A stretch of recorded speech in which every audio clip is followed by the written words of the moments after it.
வணக்கம். நான் உங்கள் கேஸ்ட்ரோ நண்பன் டாக்டர் பிரகாஷ் கிருஷ்ணசாமி. லாஸ்ட் வீடியோவில் நாம் கணைய வீக்கத்தை பற்றி பார்த்துருந்தோம். இந்த வீடியோவில் அந்த கணைய வீக்கத்துக்கு உண்டான சிகிச்சை முறையை பற்றி பார்க்கலாம்.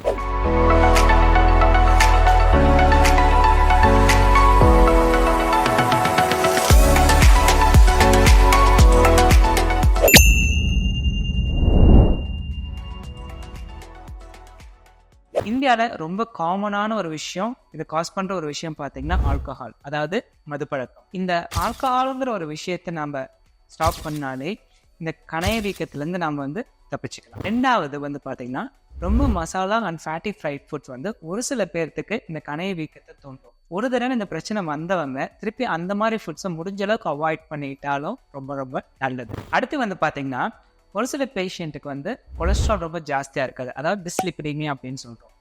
இந்த விஷயம் இருக்கவங்களுக்கும் இந்த கணைய வீக்கம் வரலாம். அவங்களும் எக்ஸசைஸு அது இல்லாமல் டயட்டிங் மூலிமா அவங்க வெயிட்டை குறைக்கணும். அதே மாதிரி கொலஸ்ட்ரால் அளவை குறைக்கும் போது இந்த பிரச்சனையை தவிர்க்க முடியும். இன்னொரு நம்மளுக்கு தைராய்டுன்னு நம்ம ஒரு சுரப்பி பற்றி தெரியும். இந்த தைராய்டு பக்கத்துலேயே பேராதைராய்டு அப்படிங்கிற ஒரு சுரப்பி ஒன்று இருக்குது. இந்த பேராதைராய்டு சுரப்பியில் ஏதாவது தொந்தரவு வரும்போது கால்சியமும் ஜாஸ்தி ஆகும். இந்த மாதிரி இருக்கவங்களுக்கும் இந்த கணைய பிரச்சனைகள் வரலாம். அது இல்லாமல் ஒரு சில மருந்துகளும் இந்த கணைய வீக்கத்தை உண்டு பண்ணலாம். அந்த மாதிரி மருந்துகளை நம்ம தவிர்க்கும் போது இந்த பிரச்சனையிலேருந்து நம்மளுக்கு ஒரு சொல்யூஷன்.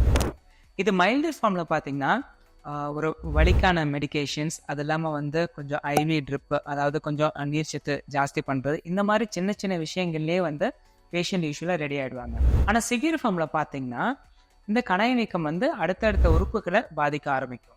அப்போ வைத்திய முறை பார்த்தீங்கன்னா அந்தந்த உறுப்புகளையும் நம்ம தாங்கி பிடிக்கிற மாதிரியான வைத்தியங்கள் நம்ம பண்ண வேண்டி வரும். ஒரு சில பேஷண்ட்ஸ் ஐசியூலேயே இருப்பாங்க. கொஞ்சம் நாட்கள் பிடிக்கும் அவங்க திருப்பி அவங்களோட நார்மல் நிலைமைக்கு வர்றது. ஒரு சில பேர்த்துக்கு பார்த்தீங்கன்னா இந்த பித்தப்பை கல்னால இந்த கணைய வீக்கம் வரும். அந்த கல் அங்கேருந்து ஸ்லிப் ஆகி மெயின் பித்தப்புழாயில் என்ட்ராயிட்டு கீழே கணையத்தை ஊற்ற ஆரம்பிக்கும். அப்படி இருக்கவங்களோட கணையத்தை பார்த்தீங்கன்னா அதில் கற்கள் உண்டாகும். அதே மாதிரி கணையமும் சுருங்க ஆரம்பிக்கும். இந்த மாதிரி பேஷண்ட்ஸ்க்கு பார்த்தீங்கன்னா நாளடைவில் அவங்களுக்கு சுகர் இருந்துச்சுன்னா சுகர் மோசமாகிறதும், அதேமாதிரி சுகர் இல்லாதவங்களுக்கு சுகர் வர்றதும், ஒரு சில சமயம் அந்த கணையத்தில் சில கட்டிகள் வர்றதும் நம்ம பார்க்கலாம். இந்த கணைய வீக்கத்திற்கான சிகிச்சை முறை பார்த்தீங்கன்னா மோஸ்ட்லி மெடிசன்ஸாக தான் இருக்கும். பட் ஒரு சில பேஷண்ட்ஸில் இந்த பிரச்சனை அடிக்கடி வந்துக்கிட்டே இருக்குது. அது இல்லாமல் இது க்ரானிக்காக இருக்குது அப்படிங்கிறவங்க நம்ம ஊசிகள் மூலயமா அதோட வலியை குறைக்கிற ஒரு சில வைத்தியங்களும் இருக்குது. அதே போல் ஒரு சில பேஷண்ட்ஸ்க்கு அறுவை சிகிச்சை முறையும் நல்ல ஒரு பலனளிக்கக்கூடிய ஒரு சிகிச்சையாக இருக்கும். ஸோ தயவு செஞ்சு இந்த ஆல்கஹாலுங்கிற பழக்கத்திலேருந்து விடுபட்டு இந்த பிரச்சனையிலேருந்து நம்ம உடம்பை நாம் பாதுகாத்துக்கணும்.